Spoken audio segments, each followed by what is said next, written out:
Sean como siempre bienvenidos a un programa más de El Rato.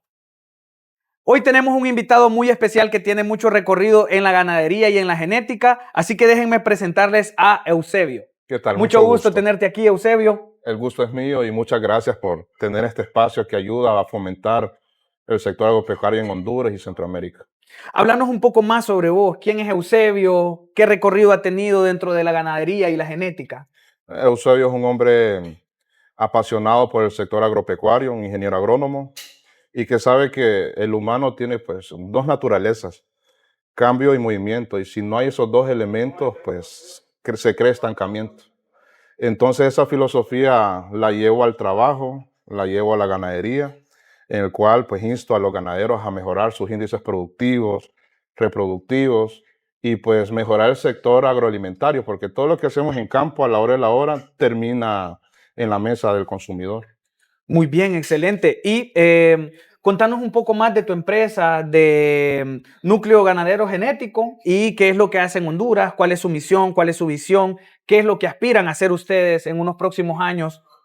Mira, Núcleo Genético Ganadero nació desde las ideas de estar en la universidad con varios compañeros de la sección y por ese tiempo hemos escuchado mucha queja del ganadero sobre el precio del ganado, cómo mejorar la genética, cómo elevar los índices productivos y cómo ser más rentable. Entonces de ahí nació Núcleo Genético Ganadero, prácticamente de la escucha del ganadero para darle la solución. Y uno de los objetivos es implantar mejoramiento genético animal, homologar todas estas prácticas que han hecho otros países que han sido exitosos en esta práctica, instalarlo de una manera eficiente y efectiva pues, en Honduras. Sí. Ahorita como tal estamos comenzando, una empresa relativamente pequeña, solo lleva 2 años en campo, pero tenemos una visión grande, estrategias grandes, tenemos cooperantes estratégicos que nos están apoyando de una manera ferviente desde otros países y utilizamos eso pues, para el apoyo del pequeño ganadero, del mediano y el grande. Nosotros no solo nos quedamos con el mediano o el pequeño, apoyamos al ganadero pequeño, el que tiene mucho fervor por crecer, mucha pasión para mejorar su ganadería y también el ímpetu de aprender qué tecnologías pueden instalar en su finca pues, para mejorar su rentabilidad, porque a la hora de la hora todo esto es a nivel empresarial. ¿Cuánto retorno me da la finca? ¿Cuánto crecimiento puedo tener de manera semestral, anual y demás? Muy bien. Me contás, ¿verdad?, que esta idea surge dentro de la universidad, pero antes de llegar a la universidad, ¿ya tenías algún tipo de interés por la ganadería o por la genética? Sí, más como tal en el sector pecuario, ganadería diferente, porcinos, equinos y demás. Desde pequeño pues mostré ese como amor hacia los animales y estudié en una escuela donde la filosofía era de San Francisco de Asís. Ahí entendí el respeto hacia los animales, que todos somos parte de un ser. Entonces de ahí nació todo ese como amor que iba creciendo. Luego escuché sobre la Universidad Nacional de Agricultura y Ganadería, hice el examen y gracias a Dios pasé y ahí entramos. Ok, perfecto. Y bueno, dentro de todo esto, ¿cuál ha sido lo más interesante que te ha pasado? Contanos alguna anécdota interesante de tal vez las primeras experiencias que tuviste con estos animales, bien sea inyectándolos o algo por el estilo. Ah, Creo que más como experiencia es un tipo de más respeto, humildad hacia los animales, que el animal se tiene que comportar tal como animal y a veces nosotros queremos imponerle tipo de actitudes y acciones. Entonces me ha generado más respeto porque dependemos completamente de ellos. Dependemos también de cómo incentivar el mejoramiento a nivel de bienestar animal. No todo a nivel de productividad, sino que entender que el animal tiene que tener agua limpia, pasto, instalaciones buenas. Entonces, es más como respeto y humildad hacia ellos, porque esto nos ha dado a entender de que dependemos completamente de ellos. ¿Sabe? Hay siempre mucha polémica dentro de todo esto, Sí, ¿verdad? Porque hay muchos grupos, ¿verdad?, que insisten en que no podemos comer carne porque es una forma inhumana de tratarlos. sí, Pero según lo que me estás diciendo, yo entiendo, ¿verdad?, que al animal se le trata con respeto y pues que al final de cuentas somos parte de la cadena somos alimenticia, parte. ¿verdad? Entonces, ¿Compartís este tipo de ideas con estas personas? ¿Crees que es algo inhumano el que nosotros consumamos otro tipo de animales? No, es parte de la cadena. Dependemos de proteína animal. Nosotros, como seres humanos, mamíferos, nosotros somos heterótrofos, no somos autótrofos. Las plantas son autótrofas. Ellas producen su propio alimento mediante fotosíntesis. Nosotros ocupamos consumir de alimentos porque nosotros no lo producimos. Entonces, las personas que piensan así, lo más seguro han tenido malas experiencias o malos relatos, porque tal vez cuando ellos puedan ver ahora una finca, a la vaca se trata con respeto, al becerro se trata con respeto, se manejan prácticas de bienestar animal, se trata lo menor posible de que haya índices de estrés en el animal, porque el ganadero invierte en la ganadería y como invierte no quiere perder esa inversión, necesita retorno económico. Correcto. Entonces, cuando está el anclaje del retorno económico, no puede jugar a hacer el malo en la finca. Entonces, todo es unas prácticas integrales. Entonces, las personas que piensan eso es más por ignorancia, Sí. porque dentro de la finca hay prácticas de bienestar animal, hay prácticas que se le enseñan al vaquero, al chalán o al gerente de cómo tratar a la finca, al ganado y demás. Hablando un poco de ese retorno económico, ¿qué crees que estén haciendo mal las fincas de Honduras? No solo de Honduras, diría también de otros países y Centroamérica, y lo puedo englobar en una sola, en una sola propuesta que es que hace falta una planificación. Sí. Falta de planificación y encaminarse de acuerdo a esa planificación. ¿Cuánto quieren vender anualmente, semestralmente? ¿O cuánto va a ser el porcentaje de utilidad de sus prácticas ganaderas? Entonces, creo que el ganadero de ahora en adelante tiene que sentarse, tiene que platicar con sus trabajadores, con sus terciarios también, y ver cómo mejorar sus índices, cómo mejorar sus prácticas, pues para que los números vayan creciendo. ¿Ah? Correcto. No solo invertir, también percibir el retorno. Y ese es el problema, que como no perciben el retorno que ellos esperan, se desesperan y se salen de la práctica ganadera. Cuando la práctica ganadera por sí sola es rentable, haciendo bien las cosas. Entonces yo diría que es falta de planificación, porque cuando se planifica cuánto va a ser su inversión, qué metodología reproductiva se va a utilizar, qué pasto se va a implementar, eh, qué biotecnología se va a implementar en qué mes y demás, puede haber un retorno y porque todo está encaminado a una estrategia. Correcto. Entonces ya con una estrategia y se respeta la misma estrategia, no tiene que haber ningún tipo de problema. Ok. Aparte del factor económico, ¿qué consecuencias crees que le pueda traer a una finca el que ellos pues no apliquen esta genética a un hato? La genética es una decisión completamente administrativa, pero que genera un impacto grande en el retorno a largo y a mediano plazo.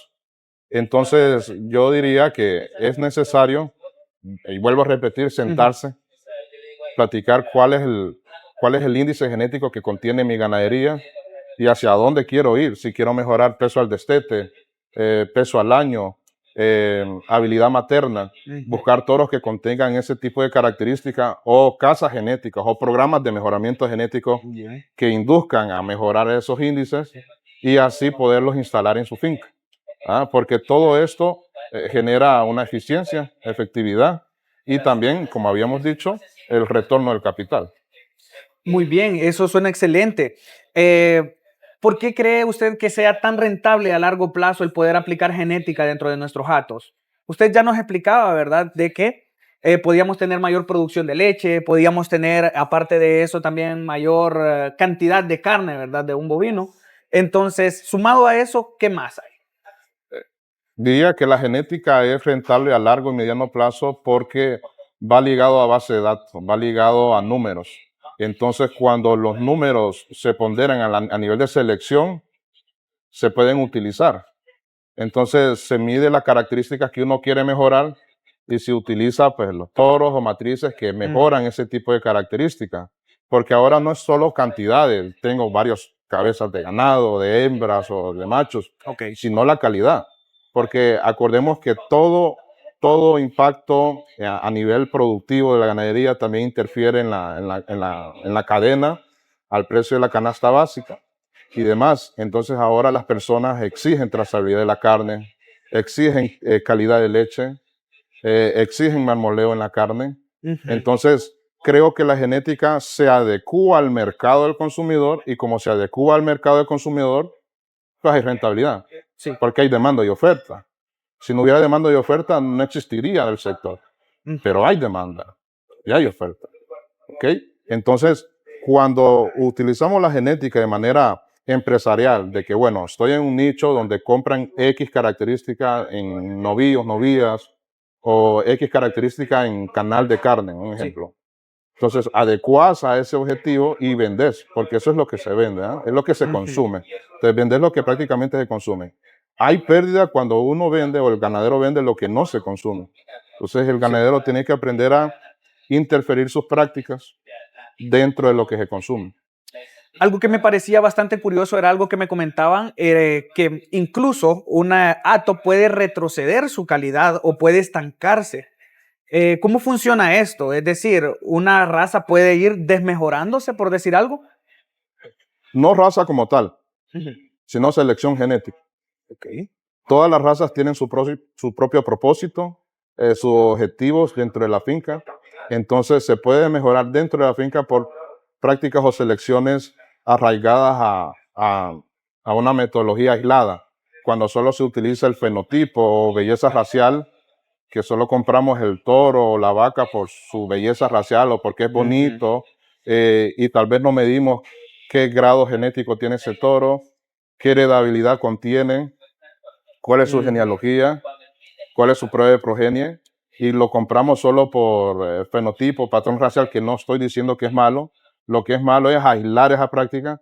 El Sí. mismo impacto tiene mejorar la genética como involucionar la genética.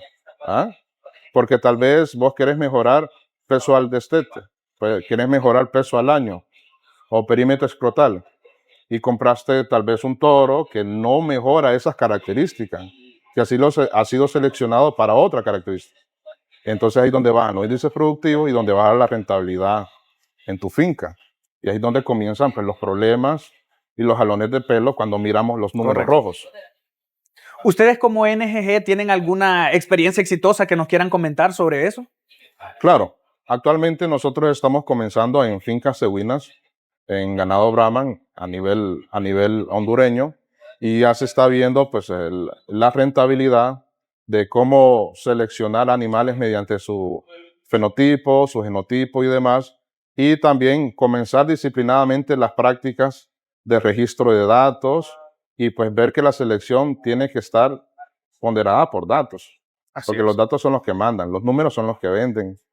Entonces sí, ya estamos comenzando los casos de éxito, poco a poco, pero se va a ir mejorando para otras fincas que se puedan ir sumando. Tengo entendido que ustedes están a nivel centroamericano, regional, ¿verdad? Entonces, ¿en qué países han tenido ustedes, pues, digamos, experiencias?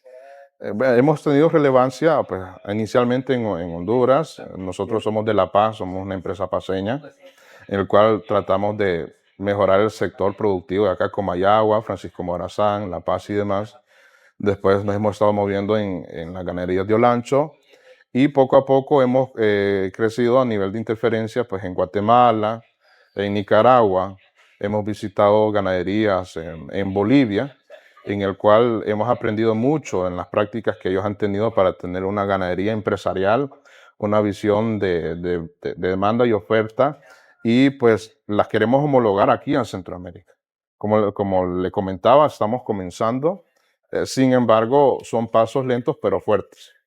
Ya que nos menciona que han tenido esas experiencias en estos países sudamericanos, ¿creen que hay mucha diferencia entre la ganadería sudamericana con la ganadería centroamericana? Claro, porque son países más grandes que los países de Centroamérica, hay mayor volumen, hay mayor inversión y es otro tipo de cultura. Sin embargo, no diría que estamos tan lejos porque el ganadero hondureño, centroamericano, le gusta trabajar, es muy ferviente en la ganadería, es muy productivo. Lo que le hace falta es una asesoría integral y cómo socar las tuercas que están flojas dentro de su Ujú. mecanización para garantizar retorno y pues darles ese tipo de garantía que si mejoran estos índices productivos, si mejoran estas calidades de práctica ganadera, pueden asemejarse pues, De a otras forma, prácticas. sí, ahora bien, de forma puntual, ¿cuál creen que podría ser una práctica con la cual podrían comenzar los ganaderos hondureños a copiar estos modelos exitosos de la ganadería sudamericana? Trazabilidad, completamente trazabilidad y no solo en la parte de identidad ganadera, la identificación, sino que también en la parte de la obtención de datos. Ser disciplinados en la obtención de datos, en los pesajes, en las medidas y en la selección genética, que la selección esté ponderada de acuerdo a los datos. Creo que cuando la selección está de acuerdo a datos productivos, a índices productivos, puede mejorar. Entonces creo que con eso poco a poco podemos comenzar. No querer instalar todo tipo de biotecnología de lleno en una finca, sino que ir mejorando poco a poco, de manera disciplinada. Okay. Eusebio está casado, está soltero. No, completamente soltero. Completamente Gracias a Dios. soltero, ok. Entonces, en esos viajes, ¿ha conocido alguna muchacha interesante en Bolivia, en Colombia o etcétera? Ah, conocí una colombiana en Perú, en la montaña de Siete Colores, pero no era un viaje ganadero, era académico de otra academia, Ok. pero hasta ahí nomás. Estuvimos conversando un poco, pero todo se fumó. Ella no quería porque yo en ese entonces tenía unos 23 años, ella tenía unos 34, enfermera, ella decía que no sabía cómo interactuar con un menor Ya. de edad, entonces ella me encantaba mucho esa mujer, que por cierto, saludos Laura, te extraño. Y así siendo un poco más intrusivo, es de esas que se han hecho sus modificaciones. No, No, era natural, belleza natural. natural, belleza natural, Muy bien. ¿Ella era colombiana? colombiana. Muy bien, excelente. Eso para poner ahí un poquito de esas preguntas, ¿verdad? Ahora, ¿cuáles son esas razas más importantes de la región o las que mejor se adaptan a esta región centroamericana, creería? Buena pregunta. Hay varias razas. Y acuérdate que nosotros estamos en un país tropical, Ujú. que cada región tiene pues sus características predichas. Sin embargo, aquí predomina el cebú. Y por volumen pues predomina el Brahman, el Gir. Ahorita se está instalando el Girolando. En zonas frescas pues está el pardo suizo, está el Cimental que está apoyando mucho a la ganadería hondureña.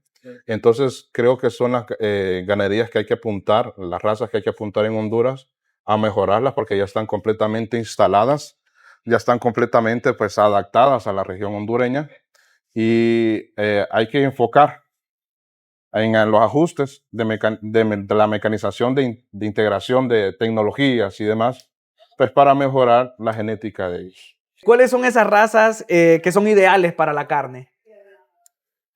Ideales. Sí. Hay dos. Sale la línea taurina, que son las europeas, y las cebuinas. Las europeas han tenido bastante tiempo en la selección genética, ponderando pues, la selección a nivel de carne.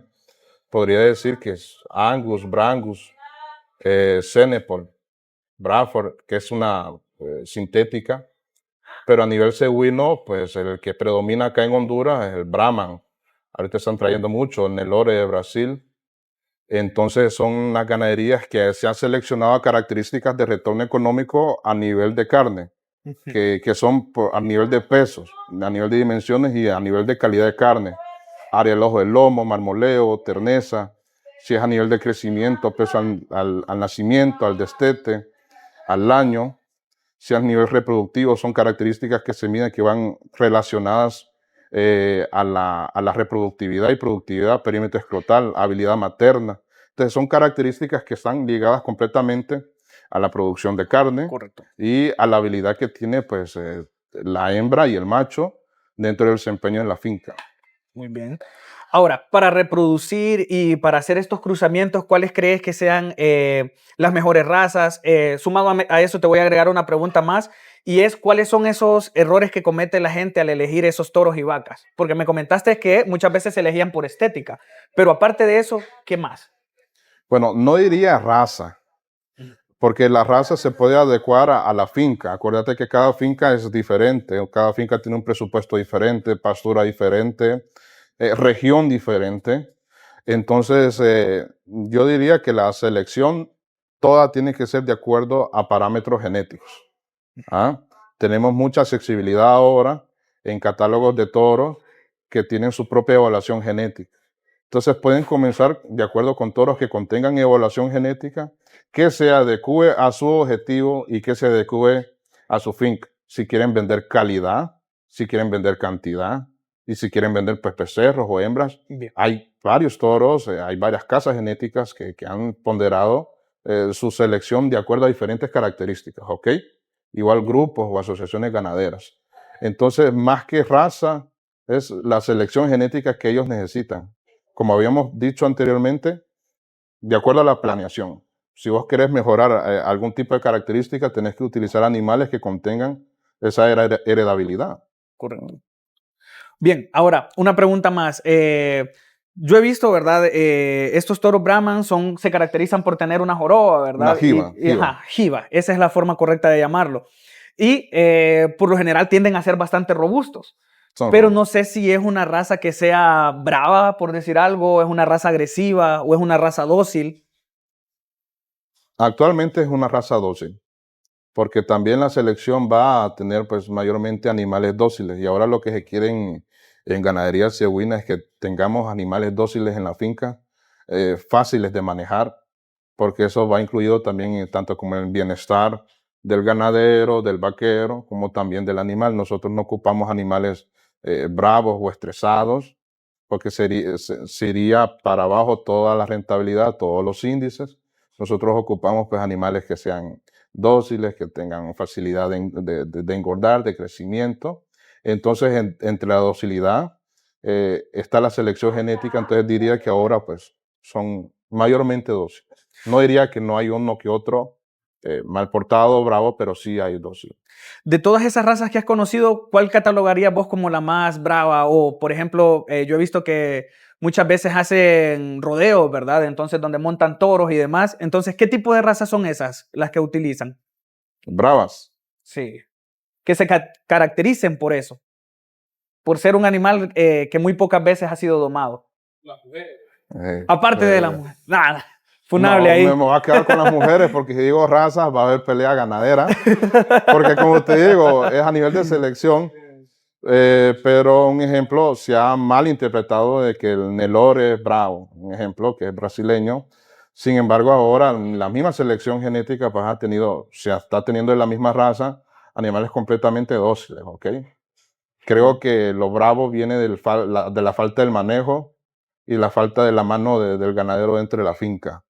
Bien. De todas esas razas que has conocido, ¿cuál es tu favorita? Fíjate que hay un poco de pelea con eso. Siempre me preguntan, porque yo no soy defensor de ninguna raza y no tengo ninguna raza favorita porque cada raza tiene su propósito, tiene su objetivo de producción. Entonces yo lo que sí pondero es la selección genética. Bien. Pero si me decís, pues me adecuo más al Brahman porque es lo que más hay acá en Honduras. Bien. ¿Por qué Núcleo Genético tiene varios programas y cuáles son esos programas que hay? Mira, Núcleo Genético Ganadero como tal es un nombre de la institución, pero los brazos de campo son sus programas, que cada programa tiene una dirección y estrategia para mejorar X características dentro del sector pecuario. Entonces nosotros dividimos, actualmente hay alrededor de 6 programas, que cada programa tiene su estrategia, tiene su dirección y tiene su coordinador. Un ejemplo, nosotros tenemos un programa que se llama Programa de Fomento Pecuario, que nosotros hemos entendido de que para que el ganadero acepte las biotecnologías y el mejoramiento animal, es necesario que él aprenda cómo utilizarlo, cómo implementarlo en su finca. Entonces, Programa de Fomento Pecuario, su dirección es webinars gratuitos, conferencias gratuitas, exposición de temas y demás. Actualmente, en octubre, hicimos el lanzamiento de un programa nuevo que se llama Progen Fertility, en el cual nosotros hicimos un estudio 2 años consecutivos de cuáles son las características que impactan directamente en el retorno económico, que es la precocidad, la fertilidad y la genética. Entonces, ese es un programa que va direccionado completamente al macho, al semental, que se mira el semental como un canalizador en la reversión de capital, como diversificación en las entradas económicas de la finca, en el cual nosotros pues hacemos el médico veterinario que direcciona el programa, hace evaluación andrológica, en el cual se mide motilidad, movilidad espermática, se hace la extracción del semen y se hace la evaluación. También se hace pues el congelamiento de semen a toros que son de buena calidad genética o que el ganadero quiera congelar, ¿ok? Entonces, cada programa tiene su propia dirección, tiene su propio servicio, que está con su propia estrategia para mejorar X características de su finca. Actualmente tiene 6 programas en núcleo genético ganadero. Excelente. Entonces, ha sido un gusto, Eusebio. Un gusto es mío.